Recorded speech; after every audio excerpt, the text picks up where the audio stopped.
सोच, लाइफस्टाइल और डिजिटल अभिव्यक्ति के जरिए वो लगातार नए दर्शकों से जुड़ रही हैं। तो जोरदार तालियों से स्वागत कीजिए हमारे इन खास मेहमानों का और इनसे बातचीत करेंगे हमारे सहयोगी मनोज और मोनिका।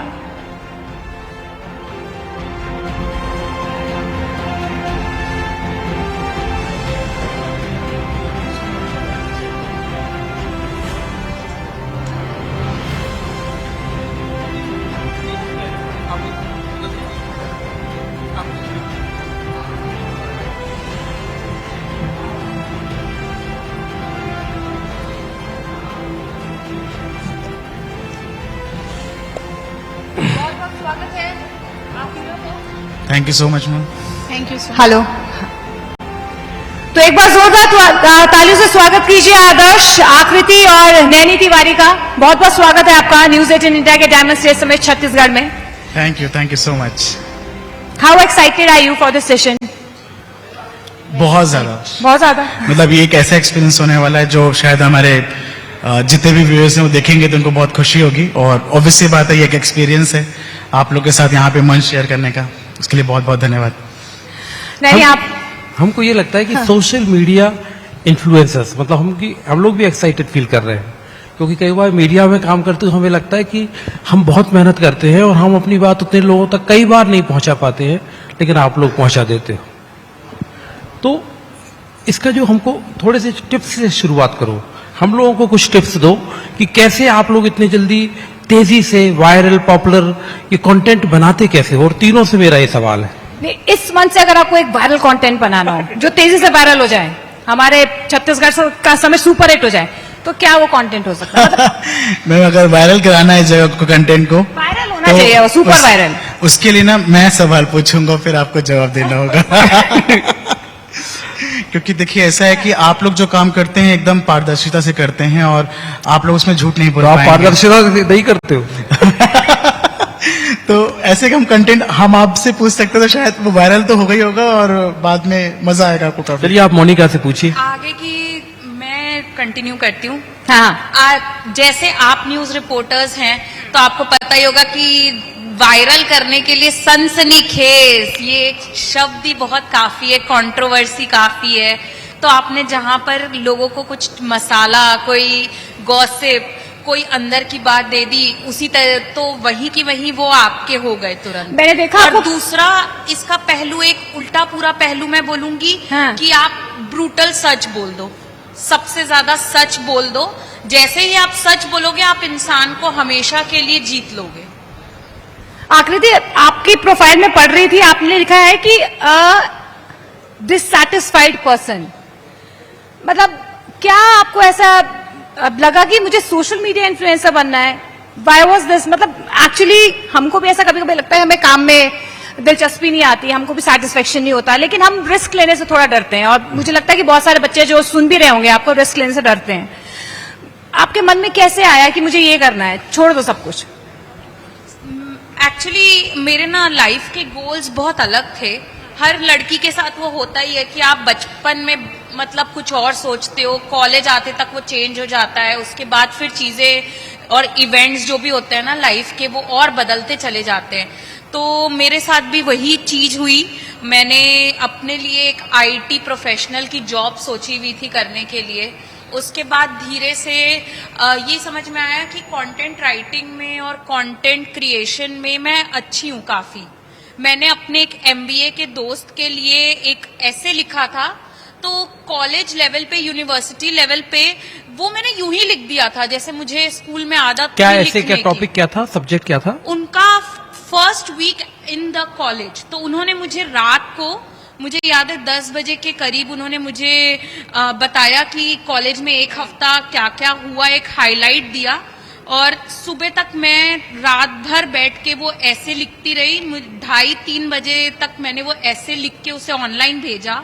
और मुझे बिल्कुल भी उम्मीद नहीं थी कि वो ऐसे, उनका जो डीन है वो पढ़ के सुनाएगा, एक्नॉलेज करेगा इतने सारे एमबीए लेवल के बच्चों के बीच में कि आपने बहुत अच्छा लिखा है एंड इससे ही सीखना चाहिए। उनके बुलेटिन बोर्ड में लगा वो ऐसे जाकर, वो मेरा एक inspiration point. First week in college हाँ। ऐसी मतलब कौन सी एग्जैक्टली कौन सी चीज थी जो उस समय लोगों को पसंद आई थी, आपके कॉलेज में पसंद आई थी?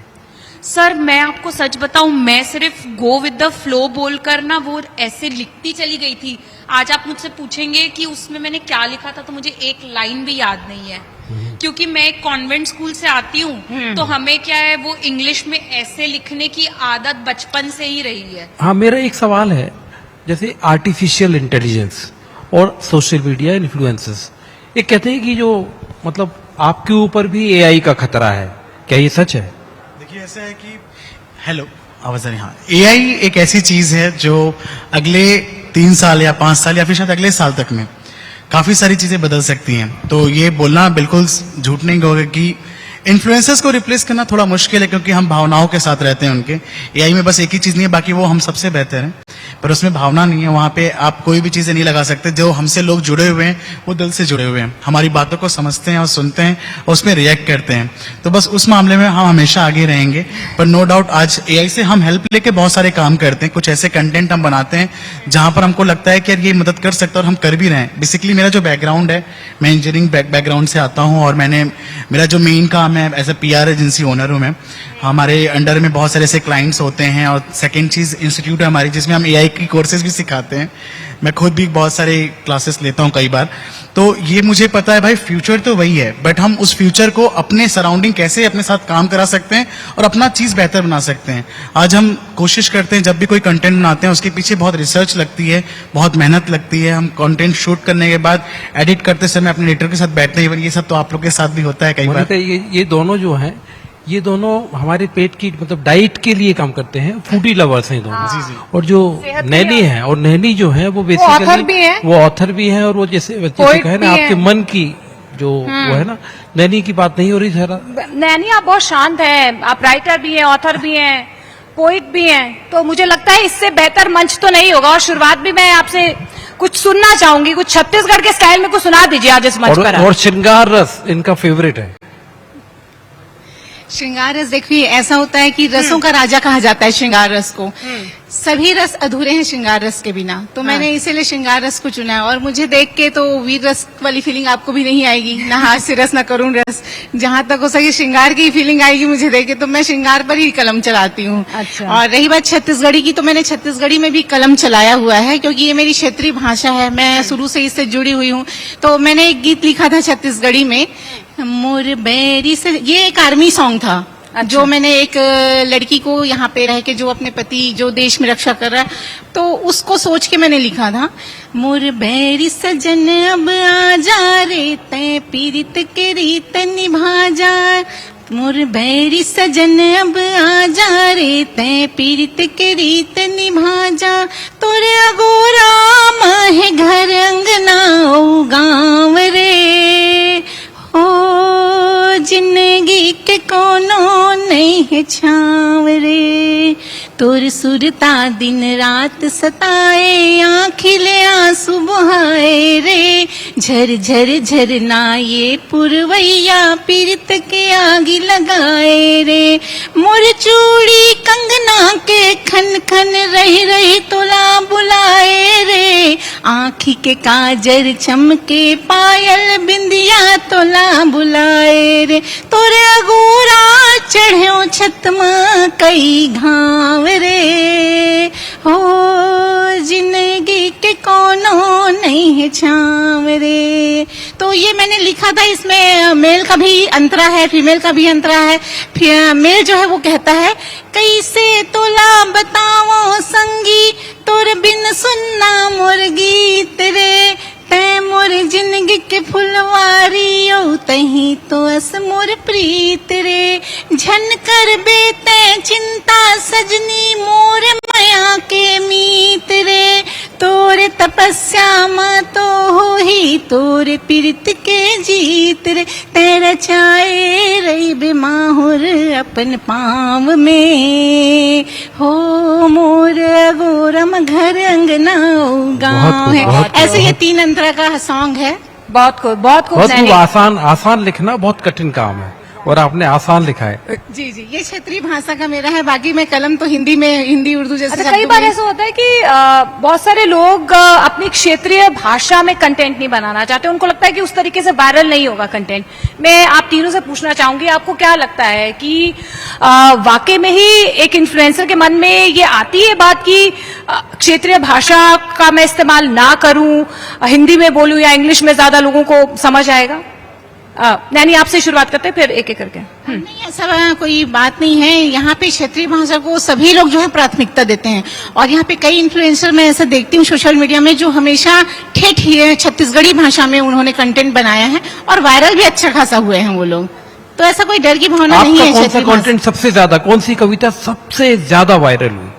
जी, आपकी कौन सी कविता हाँ। सबसे ज्यादा वायरल हुई? मेरी श्रृंगार की जो रचना है वो वायरल ज्यादा हुई है। तो हम इन लोगों से पूछेंगे, इन्फ्लुएंसर से, कि इन लोगों ने उसको सुना कि नहीं सुना। जी, सुनाइए। और एक जो है मैं तहत में जो पढ़ती हूँ वो मैंने पढ़ के उसको सोशल मीडिया में डाला था, तो काफी लोगों ने उसको देखा है।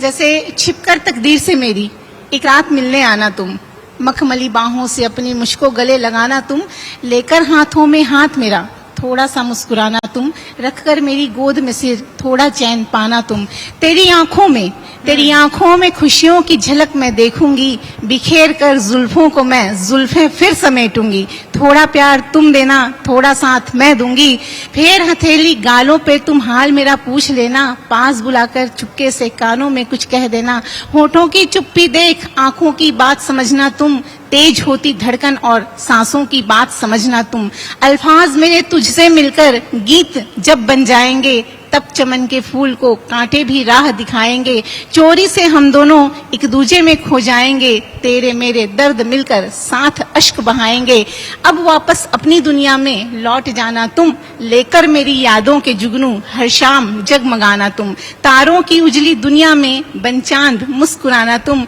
छिपकर तकदीर से मेरी अब हर रात मिलने आना तुम, मिलने आना तुम। क्या बात। आदर्श, आपने क्योंकि रायपुर के फूड को ग्लोबल बना दिया, वॉज इट टफ? आपको लगा था कि इतना वायरल होगा? आपका वो फूड का कौन सा कंटेंट है जो सबसे ज्यादा फिर वायरल? देखिए मैम, ऐसा है कि ये तो बाय चांस हुआ, ये तो था नहीं, ये बस हर इंसान ना यहाँ पे अप्रिशिएशन का भूखा है, हर इंसान। मतलब मेरे को नहीं लगता यहाँ पे कोई भी, बस आप प्रशंसा कर दो आप शुरुआत करने लगोगे। लोगों ने बस प्रशंसा की और पसंद था खाना पीना, और शायद मेरे हिसाब से यहाँ पे हर किसी को पसंद है। तो डाइट दिलों में राज करना ये बहुत आसान था। जैसे आज भी हम सबसे ज्यादा प्यार अपनी बीवी और अपनी माँ से करते हैं, क्योंकि उनके हाथ का खाना हम कभी भूल ही नहीं सकते। तो स्पष्ट बात है, फूड ब्लॉगिंग का जो करियर था, मैं सबसे पहले 2016 में हमने स्टार्ट किया था। उस समय कोई करता नहीं था, और सबसे खतरनाक चीज ये थी कि कभी भी ये सोचा ही नहीं था कि आगे इतना तक जाएंगे। बस डालना है, करना है, और लोगों का एप्रिसिएशन मिलता गया, तो हमने काम स्टार्ट करते गए। और फूड का जो कल्चर है छत्तीसगढ़ का, वो इतना ज्यादा वृहद है, इतना खतरनाक है कि आप सोच नहीं सकते। जब मैं रायपुर से, तो फिर मैंने अलग अलग जब सिटीज में एक्सप्लोर करना सीखा, तो जब मैंने भाजियों के बारे में एक्सप्लोर किया, छत्तीसगढ़ इकलौता ऐसा राज्य है जहाँ पे 100 से ज्यादा भाजियां पाई जाती हैं, और दुनिया पूरी की पूरी सूप बन जाती है, अच्छी सूप बन जाती है। बिल्कुल। और सर सबसे बेस्ट पार्ट ये है कि छत्तीसगढ़ की जितनी भी भाजियां हैं, वो विदेशों में हम जो रामेन खाते हैं, जो जापानीज कल्चर में जितने भी फूड होते हैं, जापानीज हो गए, कोरियन हो गए, जो हम देख देख के बिल्कुल लालच आता है, वो वहां पे जो भाजियां, जैसे चेचई भाजी हो गई, और ये जो भाजियां हैं, ये सब वहां पे पाई जाती हैं और वहां पे खाते हैं लोग।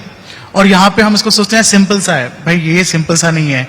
इसको अगर हम एक्सप्लोर करते जाएंगे तो और अंदर घुसते जाएंगे, और बहुत बहुत ज्यादा चीजें हैं करने को। और रायपुर में पहले फूड कल्चर, सच कहूँ तो जब मैं दिल्ली आता था और रायपुर में आता था, तो मैं बहुत चेंजेस दिखता था। बट आज के टाइम पे मतलब ज्यादा फर्क नहीं पता चलता, कुछ कुछ चीजें बस और एड ऑन होनी बाकी है। बस्तर की चापड़ा चटनी पे कुछ आपने बनाया, कुछ कंटेंट? चापड़ा चटनी सर मतलब ये तो ऐसा है कि सब लोगों को समझाओ। देखिए ऐसा है कि बस्तर एक ऐसी जगह है जहाँ पे आप, ये मेरा क्या मतलब, विदेशों में सबसे ज्यादा प्रचलित वीडियोस में से एक है। अगर आप कभी भी चीटी चापा देखते हैं, चिट्टी चटनी देखते हैं अगर, तो चटनी मतलब वैसे जैसे नॉर्मल चटनी वैसी? हाँ बिल्कुल। और लाल चीटियां होती हैं, वो आम के पेड़ से उसको निकाली जाती है, उसको फिर छांटा जाता है, वो सफेद कलर के उससे पूरी हटती हैं। उसको वहाँ के जो लोग होते हैं, जो बनाते हैं, वो पूरा पर उसको बना के, वो बहुत ही खट्टापन होता है उसमें, और नो डाउट ये विदेशी बाहर से आके इसको आज 15 साल पहले की यूट्यूब की वीडियोस हैं जिसको नेशनल ज्योग्राफी ने भी कवर किया, फिर तो डिस्कवरी ने भी किया, और हम जैसे इन्फ्लुएंसर लोग बाद में गए, ऑब्वियस सी बात है, उस समय कल्चर नहीं था, बट आज पूरे के पूरे वर्ल्ड में सबसे ज्यादा फेमस है ये, और ये और कहीं नहीं पाया जाएगा, आपको केवल छत्तीसगढ़ में, बस्तर में ही मिलेगा और कहीं नहीं मिलेगा देखने को। आकृति, आपसे भी समझना चाहेंगे, आपको आइडेंटिटी ऑफ रायपुर भी कहा जाता है, आप भी फूड ब्लॉगिंग करती हैं, ऐसे 5 फेवरेट फूड बता दीजिए जो मुझे लगता है ऑडियंस को खाने ही चाहिए अपने जीवन में, या कुजीन्स खानी चाहिए। देखिए, फूड एक बहुत ही ग्लोबल चीज है। मैं समझती हूँ कि ना खाते सब हैं, चॉइसेस हर किसी की अलग होती है। अगर हम यहाँ पर 4-5 लोग बैठे हैं ना, तो अभी आप पांचों से पूछेंगे तो आपको कुछ ना कुछ डिफरेंस जरूर मिल जाएगा। लेकिन जो चीजें, कुछ ऐसी चीजें होती है जैसे दाल चावल का एक कॉम्बिनेशन हो गया जो हम बचपन से खाते वो तो आ रहे हैं। एवरग्रीन है, हर जगह राजमा राइस। आप एक किसी लड़की को पूछोगे तो वो गोलगप्पे बोलेगी जरूर से। कोई पानी पूरी या गोलगप्पे के लिए मना नहीं करेगा, ठीक है। उसके बाद मैं बोलती हूँ, आज की जेनजी से आप पूछोगे तो वो मोमोज का सबसे पहले नाम लेगी। छोटे से बच्चे से पूछोगे तो वो मैगी का सबसे पहले फ्रेंच फ्राइज का नाम लेगा, जो बच्चे आजकल सबसे ज्यादा खाते हैं। उसके बाद एक ऐसी चीज है पिज्जा, जो हर कोई खाता है। जो चीजें मतलब हर कोई आजकल, पहले के जमाने में क्या होता था, मैं अपने मम्मी पापा के साथ जाती थी तो हमारी हमेशा लड़ाई हो जाती थी कि पापा कहते थे कि रोटी सब्जी खाना है और मैं और मेरा भाई कहते थे हमें चाइनीज पिज्जा बर्गर खाना है। लेकिन आज वो जमाना चेंज हो गया है। आज माँ बाप साथ में बैठ के बच्चों के पिज्जा खाते हैं डोमिनोज जाकर, या बर्गर खाते हैं। तो फूड एक ऐसी चीज है ना कि समय के साथ आप चेंज होते जाते हो, क्योंकि पहले रायपुर में उतने ऑप्शंस नहीं थे, तो जितने ऑप्शंस थे उसी में हम कुछ ना कुछ जोड़ तोड़ के, जब हम छोटे थे तो आपको हार्डली रेस्टोरेंट्स मिलते थे, वहां मेन कोर्स मिलता था, मेन कोर्स के साथ में थोड़े चाइनीज ऑप्शन मिल जाते थे। आज रायपुर का पूरा आप देखेंगे तो एक चेहरा ही बदल गया है कि अब रायपुर में आपके पास एक एशियन रेस्टोरेंट है, आपके पास अलग से डोमिनोज, पिज्जा हट जैसे ब्रांड्स हैं। तो ऑप्शंस इतने बदल चुके हैं ना कि चॉइसेस भी मुझे ऐसा लगता है बदलती जाती है। और जब लोग मुझसे मेरा फेवरेट कुछ पूछते हैं, मैं बहुत मूडी इंसान हूँ तो मेरा मूड के अकॉर्डिंगली मेरी चॉइसेस चेंज होती जाती है। ठीक है, मैं छत्तीसगढ़ पहली बार आई हूँ, घूमने आई हूँ, आप मुझे 5 रिकमेंडेशंस दे दीजिए कि मोनिका आपको ये तो खा के जाना है, आप पहाड़ से आई हो लेकिन छत्तीसगढ़ का ये 5 चीजें जो खानी ही खानी है। और ऐसे जिस पे ट्रस्ट कर सके, मतलब उसके बाद इनका स्वाद, इनकी इतना अच्छा, जितने लजीज टूरिस्ट स्वाद। आ रहे होंगे वो सब सुने कि भाई ये छत्तीसगढ़ के 5 चीजें आप खा के जाइए। देखो, सबसे ज्यादा कॉमन तो मैं आपको बताऊंगी कि फरा होता है यहाँ पर, जो चावल से बना हुआ होता है। एक तो वो हो गया। एक मुझे कढ़ी बहुत पसंद है, जो छत्तीसगढ़ की कढ़ी होती है। तीसरी होती है छत्तीसगढ़ में बिजौरी लाई बरी होती है, जो चावल पापड़ साइड में होते हैं, बहुत ही टेस्टी। मतलब आप जैसे दाल चावल खा रहे हो, उसके साथ साइड में ये आपको मिल जाए तो मजा ही आ जानी चाहिए। चौथी है अंगाकार रोटी, जो अभी अब शहरों में भी मिलने लग गई, पर वो गांव में ठेठ चूल्हे पर बनाई जाती थी।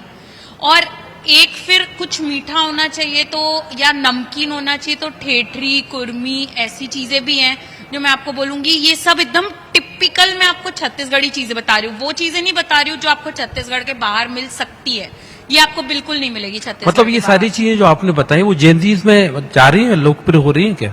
हाँ, जेनजीज पसंद करते हैं सर, क्योंकि ये कल्चरली बहुत मतलब कल्चर को भी रिप्रेजेंट करते हैं। मैं ये पूछ रही हूँ कि जनरेशन को शिफ्ट हो रहा है ये। रायपुर छत्तीसगढ़ में देखेंगे तो आपको रायपुर में बहुत कॉमनली नहीं मिलेगी, बहुत कम जगह है जहां मिल जाती है।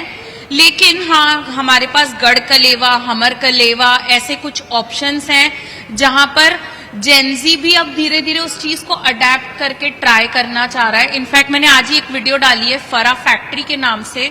40 महिलाओं को रोजगार देने के लिए उन्होंने एक क्लाउड किचन चालू किया है, जहां पर वेराइटीज ऑफ वो फरा बना रहे हैं जो पहली बार आपको मिलेगा। मतलब फरा एक नाश्ते में खाने वाली छत्तीसगढ़ी घर में एक टिपिकल डिश है, लेकिन वहां पर वो लोग ट्राई कर रहे हैं कि वो वेराइटीज ऑफ फरा लोगों को ट्राई करवाएं, जिसमें शेजवान फरा, उसके अलावा प्याज वाला फरा, ऐसे बहुत सारे ऑप्शंस हैं, डिफरेंट वेराइटीज ऑफ टेस्ट। या ओके, तो अब 5 मोनिका के लिए आप भी सजेस्ट कर दीजिए। ऐसा है कि छत्तीसगढ़ी में ना एक माड़ा पीठा होता है, वो आपको बहुत पसंद आएगा। मैं डेफिनेटली बोलता हूँ आपका टेस्ट, जो टेस्ट बड है ना, बिल्कुल वो भूल ही नहीं सकता। तो एक माड़ा पीठा आप जरूर ट्राई करना। मीठे में पीडिया करके एक होता है, वो ट्राई करना, बहुत पसंद आएगा। और छत्तीसगढ़ में अलग अलग देखिए लोकेशन है जहाँ पे आप जाके एक्सप्लोर कर सकती हैं। रायपुर में अगर बोला जाए तो नया रायपुर में ही एक दो थालियाँ लगती हैं, एक आंटी बनाती हैं, मतलब छोटा सा चूल्हे में बहुत ही साफ सुथरा खाना मिलता है। उसमें जो कढ़ी, मेन हमारे छत्तीसगढ़ में कढ़ी चावल का जो टेस्ट है ना, आपको दिल्ली वाले कढ़ी और इसमें कढ़ी में आपको अंतर पता चल जाएगा। जो स्वाद है बहुत शानदार है। बहुत शानदार। अच्छा, कहते हैं कि शौक एक चीज होती है, शौक के अलावा उस शौक से आपकी आमदनी कितनी होती है? मतलब एक बड़ा सवाल होता है कि भाई इन्फ्लुएंसर्स हैं, ये कितनी बड़ी मोटी आमदनी करते हैं, तो ये सच्चाई है क्या? खूब पैसा मिलता है? सर देखिए, इनिशियली तो ना जेब से पैसा जैसे एक बिजनेस में लगता है वैसे ही हमने भी लगाया है। जाकर रेस्टोरेंट्स में लोगों को यकीन नहीं होता ना, करता कि सोशल मीडिया इन्फ्लुएंसर के पास सबसे ज्यादा पैसा है। मैम मैं एक बहुत बड़ा, अभी मैं एक चीज पे पॉइंट पे बात करना चाहूंगा। हाँ। इन्फ्लुएंसर मतलब होता है हम इन्फ्लुएंस करते हैं। पहले 1 लाख में एक हुआ करता था, अब घर घर में होता है। तो अब कंटेंट क्रिएटर होते हैं। मैं अपने आप को भी इन्फ्लुएंसर नहीं बोल रहा हूँ, जो मुझे समझते होंगे, मैं अपनी बात मैं नहीं कर रहा हूँ, बट अब घर घर में लोग कंटेंट क्रिएटर हैं। तो इन्फ्लुएंस जो करते हैं उनकी जिम्मेदारियां भी वैसे ही बढ़ जाती हैं। मतलब हमारे पास अगर पावर है तो हम उसका गलत इस्तेमाल नहीं कर सकते। आज हमें छोटी छोटी चीजों को ध्यान देना पड़ता है कि अगर हम कोई कंटेंट डाल रहे हैं तो उसका समाज पर और लोगों पे क्या प्रभाव पड़ेगा। तो फूड इंडस्ट्री ऐसी है जिसमें भरोसे के नाम पे चीजें चलती हैं। अगर हमने बोला ये बहुत अच्छा है, इसका मतलब वो जो लोग देख रहे हैं वो यही मानेंगे बहुत अच्छा है। तो नो डाउट पहले 1 लाख में एक होते थे, अभी 1000 में एक, या फिर शायद अब 100 में एक होने लगे हैं। तो ये बहुत टफ हो जाता है। लेकिन अब आमदनी की बात करें सर, वही पहले आमदनी हुआ करती थी बहुत अच्छी। यूट्यूब में I have 1.1 million subscribers, Facebook में 8 लाख हैं और इंस्टा में अभी अप्रोक्स 2 लाख हैं। लेकिन पहले जो आमदनी हुआ करती थी अब वैसा नहीं रहा। आरपीएम सीपीएम पूरा चेंज हो चुका है, क्योंकि अब बहुत सारे लोग हो चुके हैं और अभी हम कोलैबोरेशंस काफी सारे होते हैं, तो उसमें जो अर्निंग करते हैं। बट हमको उसमें भी हमको बहुत ध्यान देना पड़ता है कि हम जो कोलैबोरेट कर रहे हो कितना जेन्युइन है। तो नो डाउट बहुत ज्यादा वो हो जाता है कि भाई। नैनी से एक सवाल है कि नैनी, आपने बहुत बुक्स भी लिखी हैं, आपने जी किताबें लिखी हैं, तो आपकी राइटिंग में आपका एक सोर्स ऑफ इंस्पिरेशन, क्योंकि जैसे मलिक मोहम्मद जायसी हो गए या मीराबाई हो गए, जिस तरह की आपकी कविताएं हैं, जिस तरह का उसमें रस है, श्रृंगार रस है, आपकी सोर्स ऑफ इंस्पिरेशन कौन है? मैं शुरू से हिंदी साहित्य की स्टूडेंट रही हूँ, तो मुझे हिंदी लिटरेचर बहुत पसंद था। तो मैं मैथिली शरण गुप्त को मैंने पढ़ा, उनकी साकेत पढ़ी, कामायनी जयशंकर प्रसाद की पढ़ी। तो मुझे एक अट्रैक्शन जो है वो हुआ कि इनके साहित्य में कि ये जो जैसा लिख सकते हैं, क्यों हम भी लिख सकते हैं वैसा। तो मुझे पढ़ने में बहुत मजा आता था। फिर मैंने धीरे धीरे राइटिंग के क्षेत्र में, बचपन से लिखना तो थोड़ा बहुत चलता था। तो कोई ऐसी कविता बताइए, आपकी जो प्रेरणा स्रोत है ना, उनसे ली गई कोई ऐसी कविता, बढ़िया हमारे दर्शक सुनना चाहेंगे, दर्शक हमारे सुनना चाहेंगे कविता। कोई ऐसी कविता जो मतलब किसी और की आपके प्रेरणा स्रोत की, आपने लिखी हो, उनसे प्रेरणा लेकर लिखी अच्छी कविता।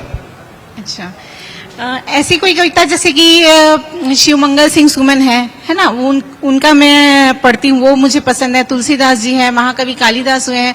तो अधिकतर जैसे मैंने पढ़ा है तो भक्ति रस के कवियों को पढ़ा है मैंने, जिसमें मीराबाई हो गई, रसखान हो गए, तुलसीदास जी हो गए। तो तुलसीदास जी की जो रामचरितमानस वो तो घर घर पढ़ी जाती है। और जैसे कि उसमें एक ज्ञान की बातें हमको ये मिलती है कि उसमें पारिवारिक सभी संबंध जो है वो अच्छे से निभाए गए हैं, है ना। जैसे कि दोहा चौपाई के माध्यम से उन्होंने एक परिवारवाद को हमारे सामने रखा है, बहुत अच्छे तरीके से प्रेजेंट किया है। चाहे वो एक मित्र का रिश्ता हो, चाहे एक पिता का रिश्ता हो। जैसे कि उन्होंने लिखा है कि प्रातः काल उठ के रघुनाथा, मात पिता गुरु ना वही माथा। तो रघुनाथ जी ऐसे थे कि सुबह सुबह उठ के सबसे पहले जाके माता पिता के चरणों में प्रणाम करते थे, गुरु के चरणों में प्रणाम करते थे। पर आजकल के जेन जी के भी बच्चे हैं, आजकल कितने लोग हैं जो उठ के सबसे पहले माता पिता के कमरे में जाके उनको प्रणाम करते हैं। तो ये बहुत सारी सीख जो है वो हमको उनके राम जी के चरित्र श्री रामचरितमानस से मिलती है। मित्रता के संबंध में उन्होंने लिखा है कि जे न मित्र दुख हो ही दुखारी, तिन्हीं विलोकत पातक भारी निज दुख गिरी समरज करी जाना मित्रक दुख रज मेरु समाना। तो मित्रता का बहुत अच्छा एग्जाम्पल जो है वो रामचरितमानस में दिखता है हमको। और भरत जी का चरित्र जो है, एक भाई भाई का चरित्र जो है उसमें दिखता है। तो श्री रामचरितमानस और तुलसीदास जी एक ऐसे प्रेरणा स्त्रोत मेरे हुए हैं जिन्होंने लोक मंगल की भावना जो है उसको लेकर रामचरितमानस की रचना की, और उसका गहरा प्रभाव तो मेरे अंदर पड़ा है। तो मैंने रामचरितमानस पढ़ा है, साथ में श्रीमद् भागवत और वो गीता नजर भी आ रहा है, माफी की क्या बात है, मैं आपको आपने बहुत रोकना जिसे चाहूंगी, कहते हैं ना लेकिन- बहुत अच्छे आदर्श वाक्यों के साथ हमारे कार्यक्रम को मतलब एक तो शोभा बढ़ाई, उसको खत्म किया। आपके पूरे इस इंटरव्यू को नैनी आपका आदर्श आकृति बहुत बहुत आकृति, शुक्रिया, तीनों का वक्त की बहुत कमी बहुत है। शुक्रिया। Thank you लेकिन so thank you much. So much. और हम आशा करेंगे इसी तरीके से आप जिम्मेदारी के साथ बच्चों को भी इन्फ्लुएंस करें, जेंजीज को भी इन्फ्लुएंस करें, छत्तीसगढ़ का नाम हमारे रोशन करें। सारे बहुत यूथ बहुत आपसे शुक्रिया आप रेजोनेट कर तीनों रहे हैं। का। शुक्रिया। बहुत बहुत शुक्रिया आपका आदर्श, आकृति और नैनी।